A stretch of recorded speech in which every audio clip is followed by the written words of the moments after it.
Merci, Dan. Bonjour, madame et monsieur, et bienvenue à cette réunion en ligne. J'espère que vous et vos familles allez bien et en bonne santé. Je m'appelle Mario Giatto, je suis fonctionnaire au siège de la FAO à Rome et j'ai le plaisir d'ouvrir cette session au nom du secrétariat de la Convention de Rotterdam. Je suis ravi de vous voir tous assister à cette session et de pouvoir offrir ce webinaire aux pays francophones. Le webinaire d'aujourd'hui, intitulé « Directive générale sur les évaluations des risques des pesticides par transposition comparative », s'inscrit au sein de l'assistance technique fournie par le secrétariat de la Convention de Rotterdam. L'objectif de cette séance est de présenter le concept de transposition comparative dans le cadre de la boîte à outils pour l'homologation des pesticides de la FAO. Le guide général sur la comparaison des évaluations des risques des pesticides, qui est disponible sur le site de la Convention, contient des renseignements détaillés sur la façon dont la transposition comparative peut être réalisée avec succès et, par conséquent, réduire la charge de travail dans le contexte de la gestion des pesticides et des obligations de la Convention de Rotterdam. Ce guide général devrait également permettre de mieux comprendre comment les évaluations des risques ou des dangers effectués dans un pays peuvent être utilisées par un autre pays à l'appui de sa notification des mesures réglementaires finales présentées conformément à l'article 5 de la Convention de Rotterdam. La présentation sera faite par mes collègues Béatrice Grenier et Harold van der Valk, spécialistes en gestion des pesticides. J'en profite également pour remercier mon collègue Dan Darcif du secrétariat BRS à Genève qui fournit support technique afin de faciliter le webinaire. Se joignent également à nous mes collègues Sarah Barkouri et Emmanuel Niamsi du secrétariat de la Convention de Rotterdam à la FAO. Ce sera Sarah qui animera la session de questions-réponses plus tard. Encore une fois, bienvenue à la session et merci d'avoir pris du temps et d'être ici aujourd'hui. Maintenant, je donne la parole à mon collègue Béatrice. C'est à toi, Béatrice.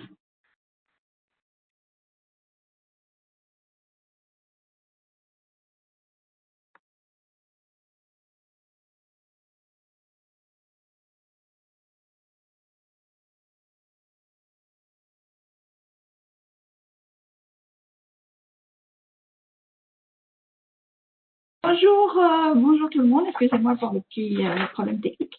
Je m'appelle Béatrice Grenier, je travaille pour la FAO dans l'équipe de gestion des pesticides. Donc c'est pas la même équipe que l'équipe de la Convention de Rotterdam, mais on travaille étroitement en collaboration tous ensemble. Et donc, je vais vous présenter avec Harold van der Valk la boîte à outils pour l'homologation et comment faire une évaluation des risques par transposition comparative et voir un peu comment tout cela s'articule. Alors, tout d'abord, avant de rentrer dans le vif du sujet sur la transposition comparative, comment la FAO soutient le processus d'homologation des pesticides. En fait, la FAO développe depuis de nombreuses années, dans le cadre du code de conduite code de conduite international sur la gestion des pesticides, a développé de nombreux conseils et directives sur la gestion des pesticides en général et sur l'homologation en particulier. Les directives, il y en a un peu, on est presque à 40, bon, sur la gestion totale la gestion globale des pesticides. Et donc, sur l'homologation, on a déjà de nombreux guides, mais en fait, on s'est rendu compte que ces orientations sont pas forcément toujours mises en œuvre, et pour différentes raisons, en fait. Parce que souvent, les personnes, les responsables des homologations dans les pays ne sont pas forcément informés de l'existence de ces guides, de ces lignes directrices. Et puis, il est vrai que ce sont des documents Word, PDF, avec du texte, et que c'est pas forcément très convivial, c'est pas forcément très interactif. Donc, on s'est posé la question il y a quelques années pour comment fournir de meilleures orientations de manière un peu plus pratique. Donc c'est dans ce cadre de réflexion qu'on a développé la boîte à outils afin de rendre toutes les informations existantes ou le maximum d'informations existantes pour vous qui êtes en charge des homologations ou pour ceux qui sont en charge des homologations de pesticides, que ça soit à portée de main. Donc la boîte à outils fournit des conseils sur les principales procédures et les méthodes d'homologation, on va le voir, mais de manière plus interactive qu'un document imprimé. Et donc ça doit aider tous les bureaux et les responsables d'homologation à prendre des décisions en connaissance de cause. Et donc la boîte à outils est aussi une base pour permettre une formation et on s'appuie dessus pour faire des formations et pour renforcer les capacités d'homologation des pesticides. Donc qu'est-ce que c'est que cette boîte à outils? C'est un système d'aide à la décision. Donc c'est en fait, on peut le considérer comme un manuel en ligne que vous pouvez utiliser relativement régulièrement, voire quotidiennement, pour vous y référer. Et donc on a voulu que ça présente des méthodes qui soient réalisables avec différents niveaux de ressources suivant les pays. On n'est pas obligé d'avoir des centaines de personnes comme aux États-Unis qui travaillent sur les homologations, mais même si vous avez que quelques personnes ou voire une personne qui travaille sur l'homologation, cette boîte à outils peut vous être très très utile. Par contre, on veut appuyer sur le fait que qu'est-ce que n'est pas cette boîte à outils? C'est-à-dire, c'est pas un système automatisé. C'est-à-dire, ça va pas vous calculer, ça va pas vous donner la réponse pour un pesticide s'il doit être homologué ou non. Parce que vous devez toujours et encore évaluer le pesticide. Ça, c'est la base.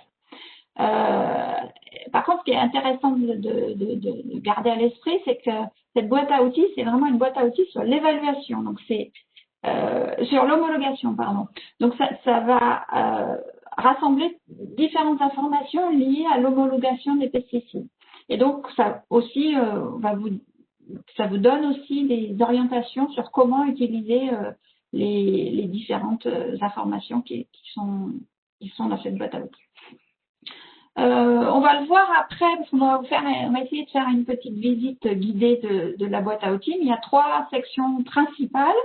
Les outils d'homologation, les sources d'information et les sujets spéciaux. Je vais y revenir. Et puis après, comme vous voyez en haut dans le menu, il y a d'autres aspects, actualité, à propos, comment a été développée la boîte à outils, les formations et un groupe de discussion restreint pour ceux qui s'occupent des homologations. Et puis aussi un guide de démarrage rapide. Donc, je vais revenir sur les trois gros blocs là qui sont au milieu. Alors, qu'est-ce qu'on trouve dans le menu outils d'homologation? C'est tout ce qui concerne le processus et les procédures. C'est pas spécifique par pesticide. Ça peut s'appliquer à tous les produits.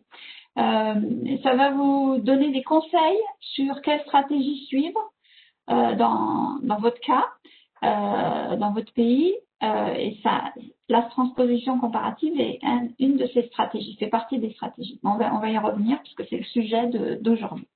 Ça vous donne aussi ça clarifie aussi les étapes du processus d'homologation.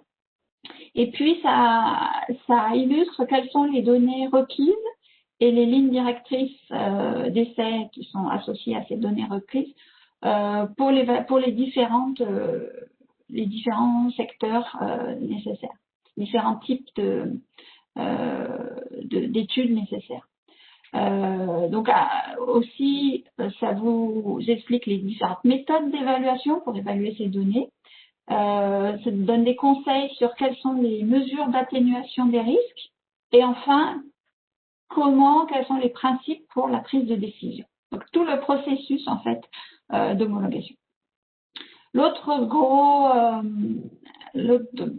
grosse partie de la boîte à outils, c'est tout ce qui concerne les sources d'information. Et là, on est plus sur des informations spécifiques par pesticide. Et donc, ça vous donne des liens on va l'illustrer. Ça vous donne des liens vers différentes bases de données, des sources réputées, des sites web qu'on a identifiés qui avaient des informations intéressantes. Alors, soit ça peut être des informations sur les homologations existantes, des listes nationales ou régionales. Ça donne aussi des informations vers tout ce qui concerne les restrictions et les interdictions, telles que les conventions, dans les conventions internationales. Aussi, on a mis des liens vers des évaluations à proprement parler, des évaluations scientifiques, quand elles sont disponibles. Elles ne sont pas toujours disponibles, mais quand elles sont disponibles, les liens ont été indiqués. Également, classification des dangers et étiquetage, tel que le SGS, on y reviendra. Les bases de données sur les propriétés des pesticides. Donc là, on est vraiment, pour tout, on est au niveau du pesticide à proprement parler. Et puis des informations sur les limites maximales de résidus et les spécifications de résidus pour la qualité des produits. Enfin, la troisième partie, c'est ce qu'on appelle les sujets spéciaux. C'est où il y a un intérêt particulier et un peu plus élevé concernant l'homologation des pesticides. Donc là, actuellement, on a deux parties. Une première, c'est sur les pesticides extrêmement dangereux, que vous connaissez certainement. En anglais, c'est les HHP. Et une autre partie qui concerne plus l'homologation des pesticides utilisés en santé publique. Et c'est une partie qui a été développée en collaboration avec l'OMS. Et puis, on rajoute des sujets quand ils deviennent pertinents. Oui, quand je lis quand ils deviennent pertinents, en fait, c'est la philosophie aussi de toute cette boîte à outils. C'est que cette boîte à outils, elle est toujours en constante évolution, c'est-à-dire on rajoute en permanence, on rajoute de nouveaux sujets, de nouvelles parties, là, elle est disponible pratiquement dans l'intégralité en français, mais il y a certaines parties qui ne sont pas encore traduites, et donc on continue les traductions, on continue d'ajouter des sujets. Voilà. Alors, à ce stade-là, je vais passer la parole à mon collègue Harold van der Valk, qui va continuer à vous présenter, à continuer à faire la présentation, et je reviendrai un peu plus tard.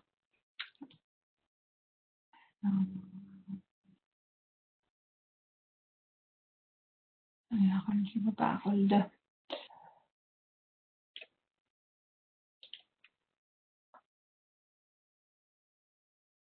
Voilà, Harold, tu peux, la parole est à toi. Merci Béatrice, bonjour à tous et toutes. Je m'appelle Harold van der Valk, je suis consultant dans le domaine de la gestion de pesticides et je travaille surtout en Asie et en Afrique dans ce domaine-là.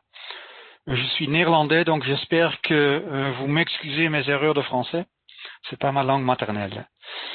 On va parler maintenant de la transposition comparative, qui est une approche qui rentre dans les stratégies d'homologation qui sont discutées et présentées dans la boîte à outils pour l'homologation de pesticides de la FAO.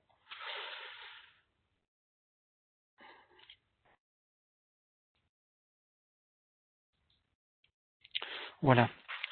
Donc, dans la boîte à outils, vous trouverez différentes stratégies d'homologation. Et comme Béatrice vous a déjà dit, on va vous présenter la boîte à outils dans quelques minutes après, donner une petite démonstration.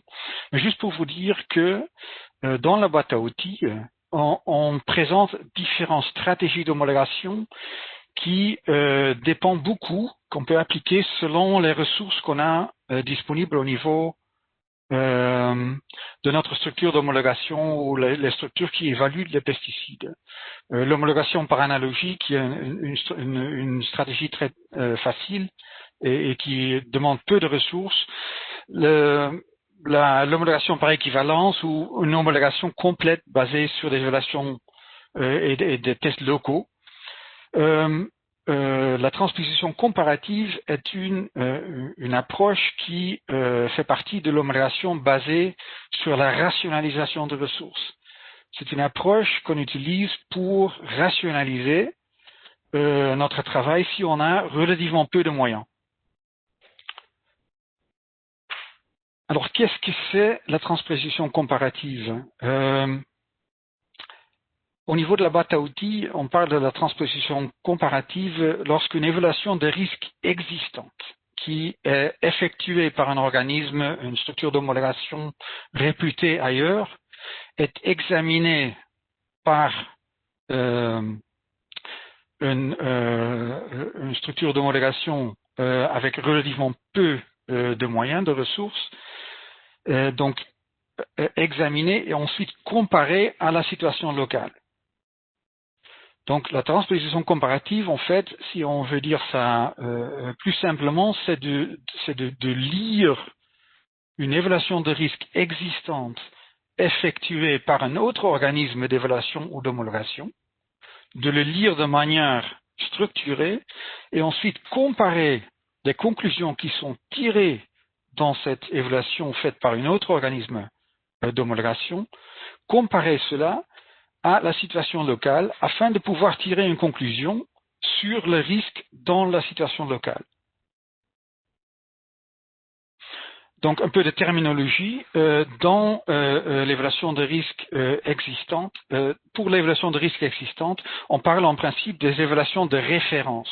Donc on compare notre situation locale, on transpose notre situation locale à la situation de référence afin de pouvoir tirer une conclusion sur les risques qui peuvent être posés par le pesticide au niveau local, dans la situation locale. C'est le principe de la transposition comparative. Donc au niveau de la FAO, on a développé une directive qui est publiée au niveau de la boîte à outils, qui est aussi publiée par la Convention de Rotterdam, le secrétariat de la Convention de Rotterdam, qui donne en fait les procédures et le processus de cette transposition comparative. Bon, pourquoi faire une transposition comparative? Parce que, en fait, il y a pas mal d'organismes ou des agences ou des structures de réglementation de pesticides qui sont dotés de beaucoup de ressources pour faire les évaluations de pesticides. Et l'idée est de pouvoir se servir de ces évaluations qui sont faites ailleurs afin de pouvoir évaluer les risques pour l'environnement et pour l'homme dans une situation locale. Et donc ne pas réinventer la roue. Comment est-ce qu'on fait ce type de transposition comparative? Au niveau de la boîte à outils, en fait, il y a deux endroits où on trouve un appui technique sur les procédures de la transposition comparative. Tout d'abord, comme j'ai dit, les directives générales sur les évaluations de risques de pesticides qui sont dans la boîte à outils, qui sont aussi dans la Convention de Rotterdam et qui ont été liées à l'invitation pour ce webinaire. En anglais, on parle de bridging. Et deuxièmement, il y a un certain nombre d'endroits dans la boîte à outils où on donne des conseils spécifiques pour la transposition comparative des sujets spécifiques. Comment faire une transposition comparative pour les risques pour l'opérateur, par exemple, pour les risques alimentaires, pour les risques pour les abeilles ou les organismes du sol. Donc, une directive générale et ensuite un certain nombre des avis techniques sur des sujets spécifiques qu'on doit évaluer. Ça, je vais vous montrer après. Vous voyez ici les différentes étapes de faire une transposition comparative d'une évaluation de risque.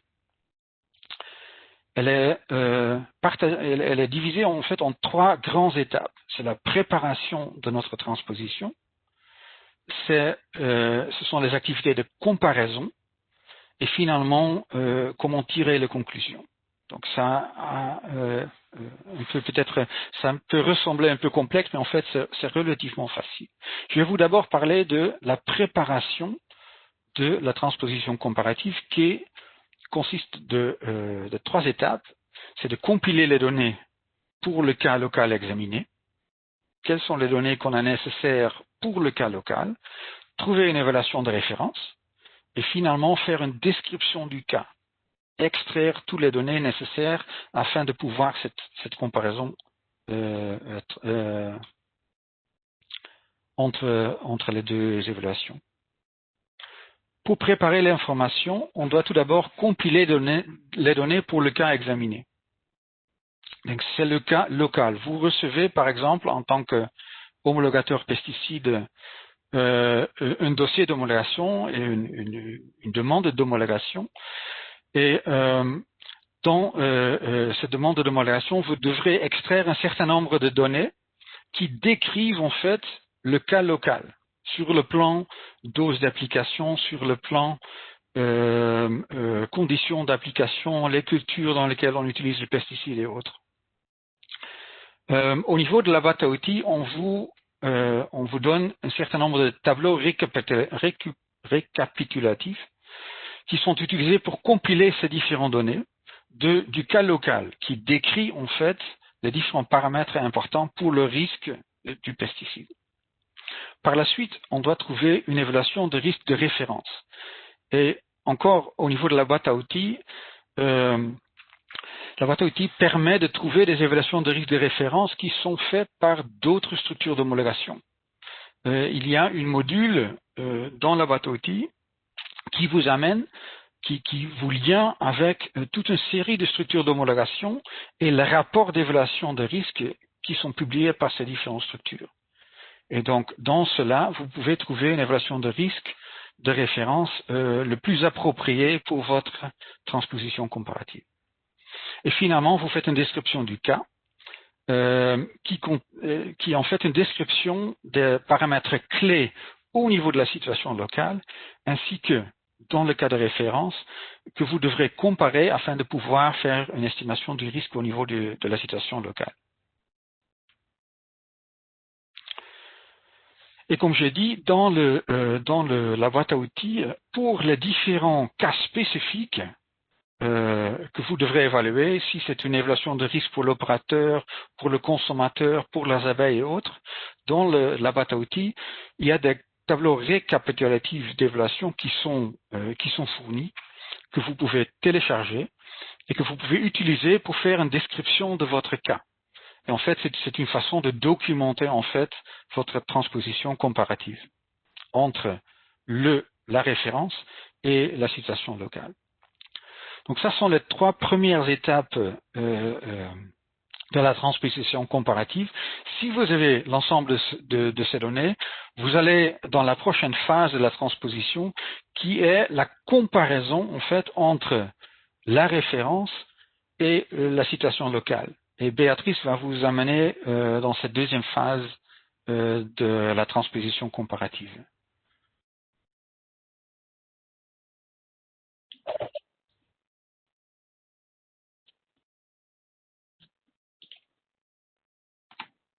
Voilà, donc je prends le relais donc pour continuer sur ces étapes. Donc maintenant que vous avez vos données, vous avez documenté, comme l'a expliqué Harold, ce qui est dans votre cas de référence et ce qui est dans votre cas local, vous allez commencer la comparaison. Et cette comparaison, en fait, il y a plusieurs étapes.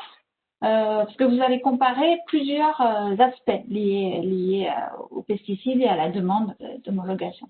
Vous allez comparer les produits pesticides, vous allez comparer les dangers, vous allez comparer les expositions, comment va se passer cette exposition dans votre cas local et comment elle a été documentée dans le cas de référence. Et enfin, de la même façon, vous allez comparer les mesures d'atténuation des risques entre les deux cas. Donc, on va voir ensemble ces quatre étapes. Comparer les produits pesticides, c'est essentiellement autour des ingrédients actifs et des formulations.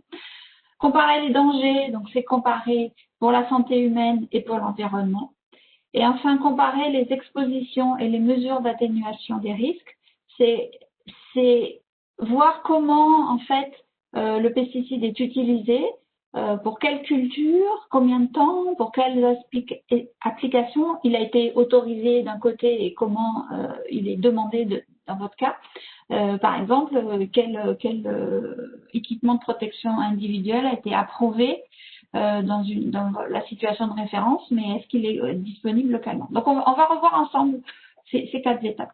Donc la première étape, enfin l'étape 4, on en est à l'étape 4, mais la première de la comparaison des pesticides, c'est comparer donc le pesticide lui-même. Et je tiens à juste revenir sur un principe, on n'a peut-être pas assez dit, mais la transposition comparative, elle ne se fait que pour des produits qui ont un même ingrédient actif, c'est-à-dire le même nom et le même numéro CAS. Donc, c'est le cadre de la transposition comparative, un même ingrédient actif. Alors, évidemment, plus le pesticide, mais dans sa préparation, dans son ingrédient actif, est similaire, et plus vous allez pouvoir bien transposer entre la situation de référence et le cas local. Mais ce qu'il faut savoir, c'est que vous pouvez avoir donc le même ingrédient actif, mais il va pas provenir du même fabricant. Donc à ce moment-là, vous allez être devant le cas où vous pouvez avoir des impuretés qui sont différentes et donc des dangers qui peuvent être différents, toxicités différentes. Vous pouvez avoir des concentrations différentes. On peut toujours faire la transposition avec des concentrations différentes. Et puis évidemment, vous pouvez avoir des cas où c'est le même ingrédient actif, mais la formulation n'est pas la même. Donc le document guide qui a été rédigé, là, on n'a pas le temps d'aller dans le détail, mais le document guide fournit permet une appréciation des marges d'acceptation entre différentes concentrations du même ingrédient actif et différentes formulations. Comment passer de pouvoir comparer l'une et l'autre. Donc vous voyez que avec ces flèches indiquées en jaune, plus la préparation est identique avec le même ingrédient actif et plus la transposition sera facile. Par contre, quand vous avez des ingrédients actifs, enfin, disons que quand la préparation est similaire ou il y a différents ingrédients actifs, et je reviens dessus, c'est différents ingrédients actifs parce qu'ils viennent de fabrication différente. On parle toujours du même ingrédient actif, mais si la préparation est très différente au niveau de la formulation, au niveau de la concentration, on va avoir plus de mal à faire la transposition. On pourra toujours la faire, mais il y aura des marges d'incertitude plus élevées. L'étape 5, c'est comparer les dangers. Donc, dans la boîte à outils, vous allez trouver des éléments qui vont vous aider à comparer ces dangers, en vous donnant des liens vers des sources de renseignements, donc des sources qui peuvent, des documents de classification des dangers, on va y revenir, ou d'autres qui donnent des valeurs toxicologiques de référence ou écotoxicologiques de différence. Donc, vous allez pouvoir comparer les dangers sur la santé humaine et sur l'environnement. Sachant que sur l'environnement, on sait que c'est toujours plus délicat, mais souvent, bon, les espèces non cibles ne sont pas forcément les mêmes, mais ce qui est important, c'est de connaître en fait comment ça a été fait, comment des facteurs de sécurité comment ont été appliqués. Et puis souvent, vous allez retrouver dans des évaluations de référence, en fait, une gamme assez large d'organismes dont vous pouvez peut-être tirer une conclusion dans votre propre cas local. Mais on sait que comparer les dangers et des évaluations environnementales, c'est un peu plus délicat. Donc, dans la boîte à outils, ça, on va y revenir, mais vous voyez à gauche, classification des dangers. Donc, ça, c'est différentes. Et au centre, vous avez des liens vers différentes classifications de dangers, comme le SGH, la classification OMS et d'autres. Donc, le SGH, le système d'harmonisation de classification et d'étiquetage, basé essentiellement sur la santé, avec différents aspects qui sont plus de toxicité aiguë, mais aussi des toxicités chroniques, comme la mutagénicité, carcinogénicité, toxicité pour la reproduction. Donc on a les deux aspects aigus et chroniques. Et puis, une classification que vous connaissez certainement tous, la classification recommandée des dangers selon l'OMS, qui se base essentiellement sur une toxicité aiguë, mais il y a une partie chronique qui est quand même incluse, qui permet de classer les substances actives, mais qui donne, il y a une méthode aussi pour pouvoir classer les préparations par un petit calcul. Et je porte à votre attention que cette classification a donc été mise à jour cette année, donc en 2020.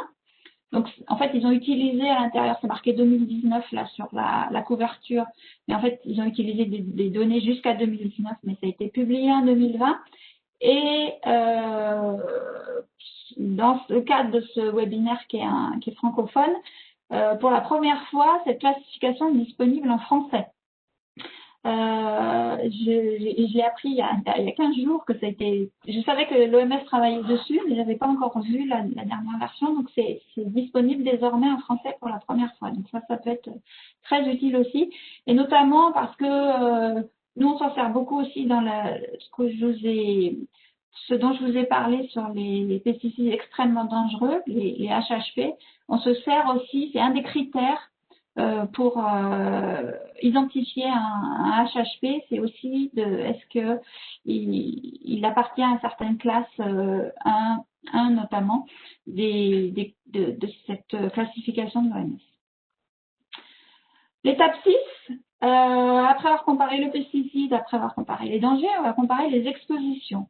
Et vous voyez, à titre d'illustration sur les deux photographies, que suivant la situation dans le pays, l'exposition variera d'une situation à l'autre. Vous voyez à gauche le cas de quelqu'un qui a un équipement de protection très élaboré, avec un pulvérisateur qui semble pulvériser relativement de manière spécifique, tandis qu'à droite, la personne n'a pas spécifiquement, même pas du tout, d'équipement de protection, pieds nus, et on sent que le jet du pulvérisateur, on voit un drift patent sur la photo. Donc ça, c'est une comparaison qui est c'est voire la plus importante dans la transposition comparative. Donc qu'est-ce que va être comparé? Donc c'est aussi pour s'appuyer sur ce que vous allez recevoir vous un dossier pour une demande d'homologation. Donc dans ce dossier vous allez avoir les conditions qui sont prévues. Comment, sur quelle culture, pour quel ravageur, par quelle méthode d'application, à quelle dose, à quel volume, à quelle fréquence. Donc tous ces éléments, il faudra les comparer à ce qui a été autorisé, en fait, sur quelle base a été autorisé le pesticide dans l'évaluation de référence. Et donc, et ça va être facilité. Harold parlait des tableaux, a montré rapidement un tableau. Vous avez deux colonnes et vous pouvez mettre dans une colonne tout ce qui a été documenté dans votre situation de référence et puis ce que vous trouvez vous dans votre cas. Et vous allez pouvoir comparer de manière à la fois quantitative et qualitative. Vous allez pouvoir comparer est-ce que l'exposition donc est-ce que le risque est inférieur, est similaire ou supérieur. Et enfin, la dernière chose, c'est comparer les mesures d'atténuation des risques.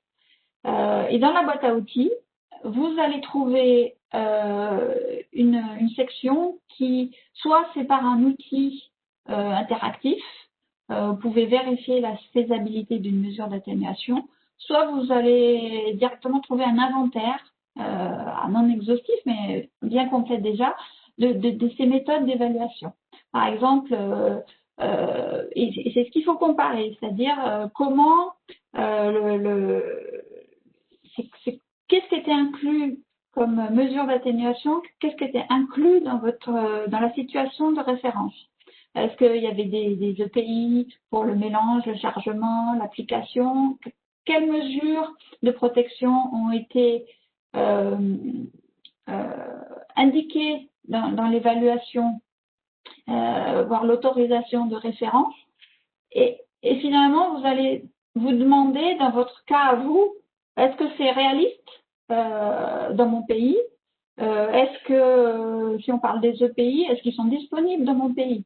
C'est-à-dire, en gros, est-ce que je peux travailler avec les mêmes mesures d'atténuation? Voilà, alors là, pour la partie de conclusion, je vais repasser la parole à Harold, qui va faire la partie conclure, importante. Alors, je repasse la balle à Harold.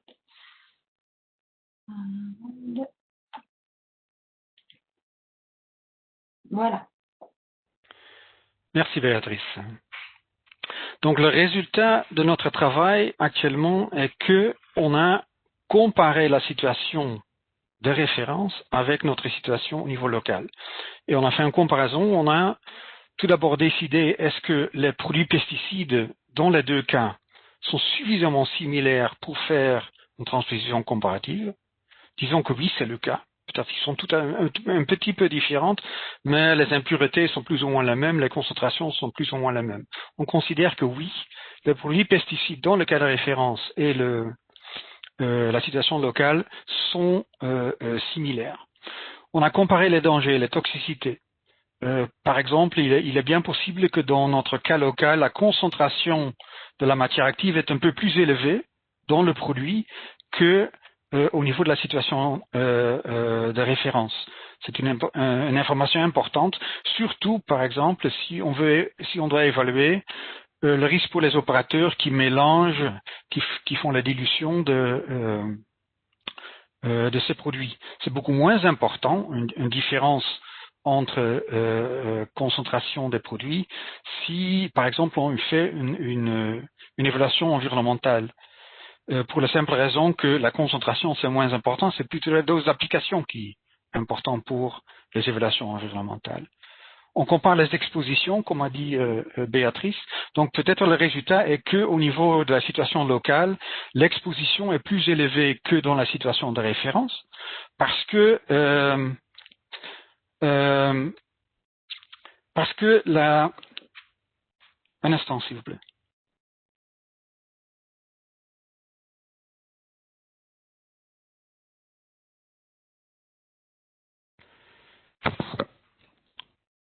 Est-ce que vous m'entendez?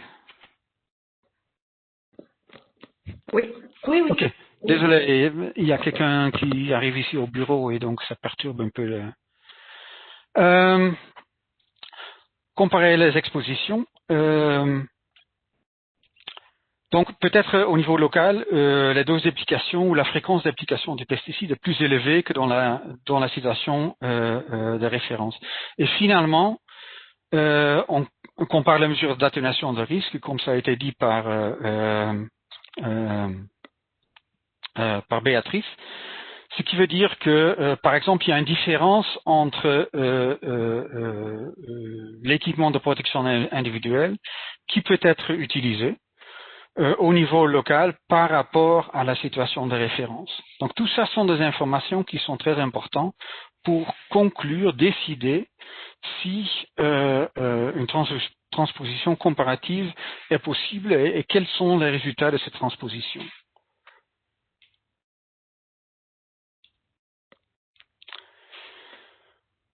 Donc, tout d'abord, on décide est-ce que la transposition comparative est possible, tout d'abord. Est-ce qu'il y a des différences entre la situation locale et la situation de référence qui excluent une comparaison des risques, une comparaison des risques?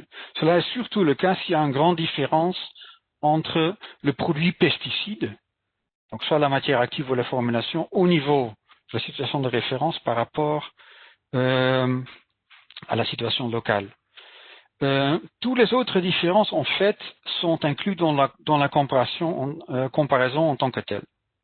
Donc, on décide, oui ou non, est-ce qu'on peut faire une transposition comparative. Dans beaucoup de cas, on doit admettre, cela n'est pas possible.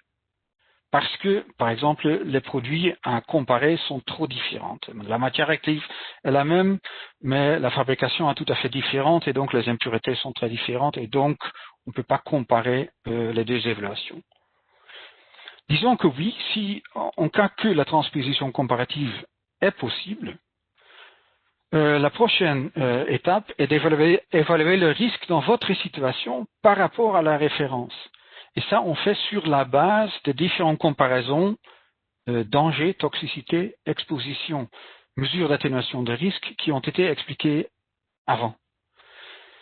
Donc, on évalue les éléments de preuve de toutes ces parties du cas, dont certains sont quantitatifs, comparer les taux d'application. Dans certains autres cas, c'est qualitatif, par exemple les différents types d'équipements de protection individuelle, et on décide si, sur la base de toutes ces informations, on peut conclure si, au niveau local, le risque du produit est plus élevé, similaire ou plus bas que dans la situation de référence.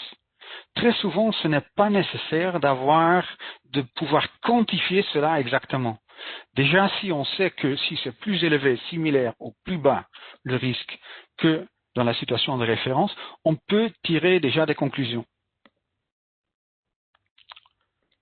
Et on le fait ainsi. Dans ce tableau à gauche, vous avez le risque dans la situation locale par rapport à l'évaluation de risque de référence. Donc ça, c'est le travail de votre phase de comparaison. Et le risque est soit supérieur, similaire ou inférieur à la situation de référence. Disons que ensuite, on regarde au niveau de l'évaluation de référence quelle était la décision de la structure d'homologation à la situation de référence. Est-ce que le risque a été considéré acceptable ou non acceptable au niveau de la situation de référence? Disons que le risque a été considéré acceptable au niveau de la situation de référence. On considère que le risque dans notre situation locale est inférieur ou similaire à la situation de référence. Évidemment, le risque est également acceptable dans la situation locale. Ce sont les écritures en vert. Si par contre le risque est supérieur dans la situation locale par rapport à la situation de référence, le risque est acceptable dans la situation de référence, le risque est plus élevé chez nous. Cela veut dire qu'on ne sait pas exactement si le risque est toujours acceptable chez nous. Dans ce cas, le risque est peu clair et on doit aller dans une évaluation plus détaillée qu'une transposition comparative, qui sont aussi données dans la boîte à outils. Et autrement, si le risque est considéré non acceptable dans le pays de référence, le risque chez nous est supérieur ou similaire que dans la situation de référence. Elle n'était pas acceptable dans la situation de référence, donc clairement, dans notre situation, n'est pas acceptable non plus. Ouais. Donc de telle manière, on conclut en fait la transposition comparative entre une évaluation qui est faite ailleurs par une structure d'homologation réputée et une évaluation de la situation locale que vous faites chez vous pour pouvoir tirer des conclusions sur le risque dans la situation locale. Donc, brièvement, c'est ça l'approche qui est appliquée, qui est décrite dans la directive sur l'homologation de pesticides, sur la transposition comparative. Je voudrais arrêter le diapo actuellement et je voudrais vous amener pour quelques minutes uniquement dans la boîte à outils pour vous montrer où trouver ces informations dans la boîte à outils. Donc, je vais voir si je peux partager mon écran avec vous. Oui, je pense que vous pouvez voir ça maintenant. Oui, c'est bon. Oui, c'est bon. Très bien. Donc, voici la page de garde de la boîte à outils pour l'homologation de pesticides, la version française. Vous voyez ici en haut que ça existe en différentes langues. Et comme on a dit, les informations sur la transposition comparative, on trouve dans les outils d'homologation. On clique là-dessus. dans les stratégies d'homologation. La transposition comparative, c'est une stratégie d'homologation pour rationaliser la ressource. Elle est ici. Vous cliquez là-dessus et vous tombez dans une description de différentes options qui existent pour rationaliser les ressources afin de pouvoir faire une évaluation de risque de pesticides. Différentes options. Une des options, c'est la transposition comparative. Et ici, on vous amène dans les directives détaillées, que certains d'entre vous ont déjà vues parce qu'elles ont été attachées à l'invitation pour ce séminaire. Ici, vous trouverez en beaucoup plus de détails ce qu'on vient de vous expliquer dans le webinaire. Donc ça sont les directives générales. On vous a dit aussi qu'il y a, pour faire une comparaison, transposition comparative, vous devrez comparer votre situation locale à une situation de référence et une évaluation de référence. Où est-ce qu'on peut trouver ces évaluations de référence? Dans le toolkit, dans la boîte à outils, vous trouverez les sources d'informations ici. Je clique là-dessus. Et vous trouverez ici les évaluations scientifiques. Ce sont des évaluations qui sont faites par les structures d'homologation ou les structures d'évaluation des pesticides. Vous trouverez ici un tableau avec un certain nombre de ces structures aux États-Unis, en Australie, au Canada, à l'Union européenne, qui vous amènent directement dans les évaluations faites par ces structures. Donc, à travers cet outil au niveau de la boîte à outils, on peut par exemple regarder la liste des examens chimiques de l'Australie. Vous cliquez là-dessus et ça vous amène directement en Australie. Listing of Chemical Reviews, les Australiens sont anglophones, donc on n'a pas ça en français. Et vous trouverez ici, par exemple, l'évaluation d'aldicarb. Si vous devrez évaluer aldicarb dans votre pays, voilà ce que les Australiens ont dit sur ce produit et comment est-ce qu'ils ont évalué ce produit. Et donc, ça veut dire que vous trouverez ici des éventuelles évaluations de référence à utiliser dans la transposition comparative. Autre point important, c'est qu'on vous a parlé des directives générales que je viens de vous montrer sur la transposition comparative. Il y a aussi des avis, des directives plus spécifiques pour des évaluations plus spécifiques. On revient dans les outils d'homologation. On va dans les méthodes d'évaluation. Et on regarde liste de toutes les méthodes. Et ici, pour le moment, c'est en anglais. On trouverait les différentes méthodes de transposition comparative. En anglais, on parle de bridging.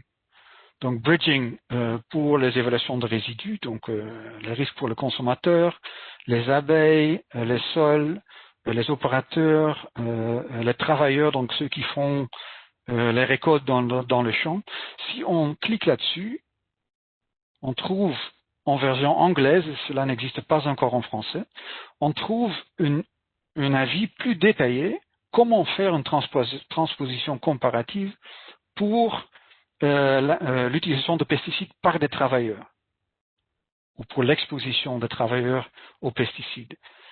Ça vous donne le lien aux directives générales et ça vous donne aussi les fameux tableaux d'évaluation qui peuvent être ouverts ici. Qui sont juste des tableaux en Word. Voilà. Donc, ce sont des tableaux où vous pouvez résumer, documenter votre transposition comparative pour ce cas spécifique de risque pour le travailleur. Des tableaux pareils existent aussi pour d'autres évaluations à faire. Donc, il y a encore beaucoup plus d'informations, évidemment, dans la boîte à outils, mais ça sont les évaluations clés pour la transposition comparative. Et donc, je vais arrêter ici mon partage de la boîte à outils et je passe les paroles à Béatrice pour terminer la présentation.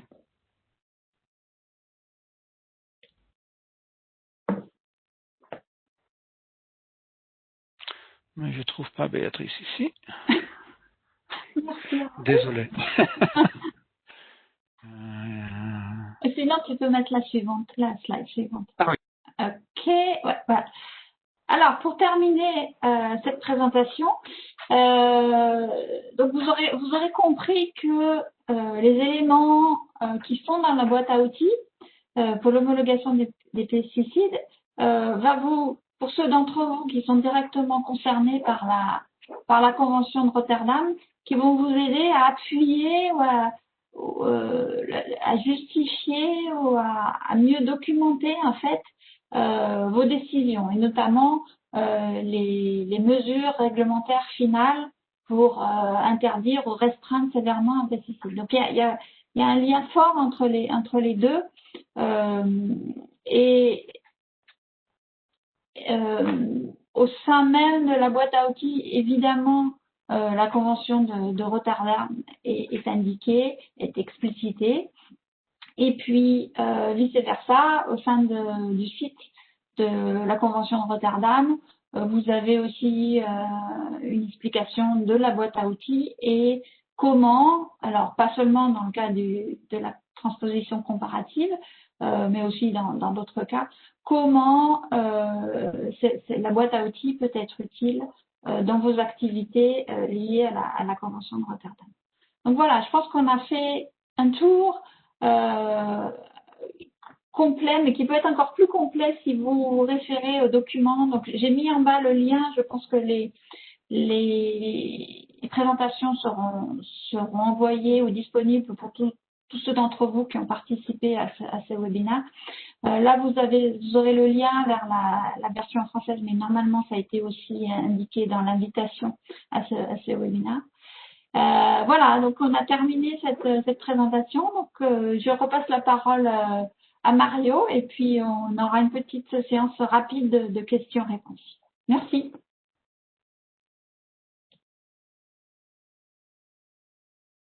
Merci Béatrice et Harold pour une excellente présentation très claire et concise.